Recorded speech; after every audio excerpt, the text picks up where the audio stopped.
Hey you guys, welcome back to my channel. It is Robin, and if you're interested in seeing how I got this cinnamon spice hair color, perfect for the fall on curly hair, just keep on watching.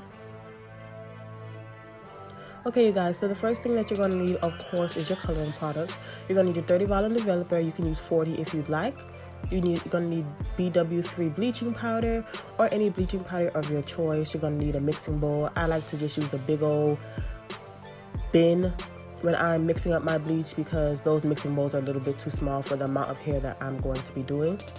You're also going to need your Revlon Color Silk in chocolate brown. I will leave all the deeds and all the information on the hair and all the information on the coloring products that I'm using for you guys. I'm using 3 bundles of hair from Tinashe, I want to say, hair on AliExpress, as well as a frontal. I already have a review up on this hair on my channel. I will link it below for you guys. And yeah, let's just go ahead and get started. First thing you're going to want to do is mix up your bleach. Now, everybody has their own way of mixing bleach. I never use what is on the actual container. I just eyeball it. When I'm bleaching hair, I like a more milky texture, not too watery, just a little thick.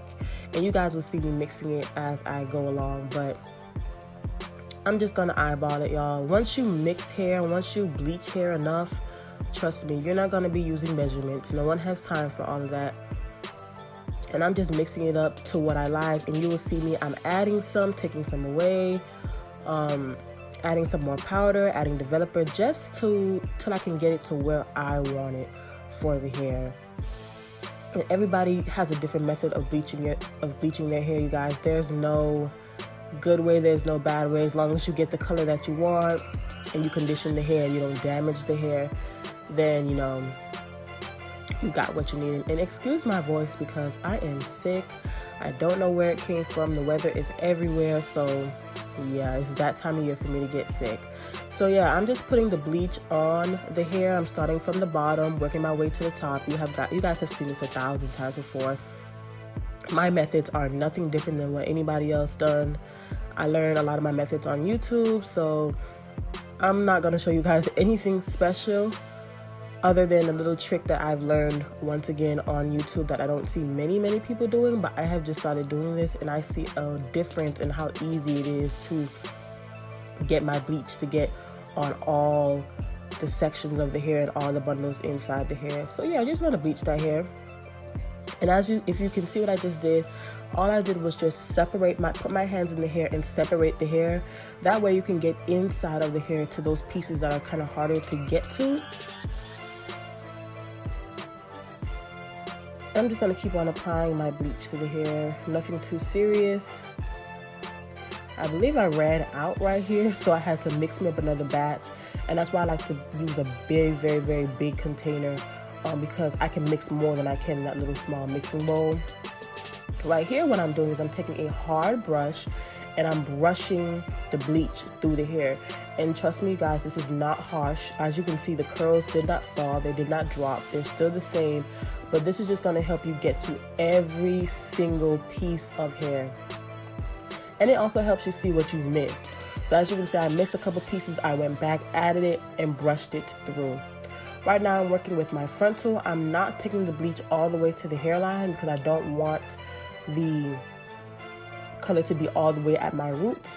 Even though you really can't tell the difference on camera, in person, you can see the difference between me having the darker roots and the lighter roots. Sometimes being on camera, it doesn't actually get the best view of the hair, but the hair came out beautifully. And as you guys can see, the bundles are bleaching. Now, what I will say is the frontal did not bleach as easily as the bundles, and I don't know why, but that is something I would think about. Maybe you guys, when you guys get this hair, if you decide to, you might want to bleach your frontal first and then do your bundles last. But for the look I was going for, it worked out perfectly because I kind of wanted a reverse ombre effect to my hair. I wanted the back of my hair to be lighter than the front of my hair, as in a regular ombre, the front of your hair will be lighter than the bottom of your hair, if you guys get what I'm saying. So it actually worked out perfect for me But if I was doing a whole color or no tones, just a flat color to the hair, this would kind of aggravate me a little bit, because you literally would have to let the bundles, rinse the bundles out, and then let the frontal sit like an extra 20 minutes just to get it to lighten. I don't know what was going on with the frontal, but it wouldn't bleach as easy as the bundles did, and I don't know.